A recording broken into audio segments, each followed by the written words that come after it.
আজ কিন্তু মায়ের বার্থডে, তো আমি কিন্তু অলরেডি চলে এসেছি, দেখতেই পাচ্ছ স্নান টান করে আর ভিজা মাথায় চলে এসেছি, মাথাটা নাচছি আমার বাড়ির কাছে গেলে ওর জন্য মা বসে আছে আমার জন্য, তো আমি চলে আসলাম তাড়াতাড়ি। আর দেখো আজ কিন্তু আমার মায়ের খাবার মেনু সব কিছু তোমাদের সাথে শেয়ার করবো। এই যে আমার মা, দেখতেই পাচ্ছ আমার মাকে সবাই চেনো, আগে তোমার ভিডিও দেখেছি। দেখো আজকে কিন্তু বর বউ এক করেছে, আমি কিন্তু দেখিনি, কালার কিন্তু মানে এক হয়ে যাচ্ছে, দেখতেই পাচ্ছ। আর এখানে দেখো খাবারের মেনু কত কিছু করেছে, দেখতেই পাচ্ছ কত কিছু খাবারের মেনু করেছে। এখানে আছে ভাত, পটল ভাজা, পুরো।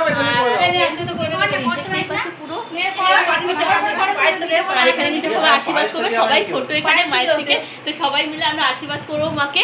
কিন্তু আমার সঙ্গে যে বড়রা আশীর্বাদ করে, ছোটরাও আশীর্বাদ করে। কি হয়েছে? পাগল তো হবেই। হ্যাঁ, আর দেখতে থাকো পুরো ভিডিওটা, আর কেউ কিন্তু স্কিপ করবে না পুরো ভিডিও। এই দুটোর পেছনে এত লাগে আর কি বলবো, যতই হোক আছে, তার জন্য আজকে আমার বোন টুন সবাই খুশি আছে। আর এখানে দেখো এরকম মাকে কেমন লাগছে তোমরা কিন্তু কমেন্টে জানাবে। আর কালকে কিন্তু দেখিয়েছি, আশীর্বাদ কি দিয়ে করবো? পায়েসটা দিয়ে চামচ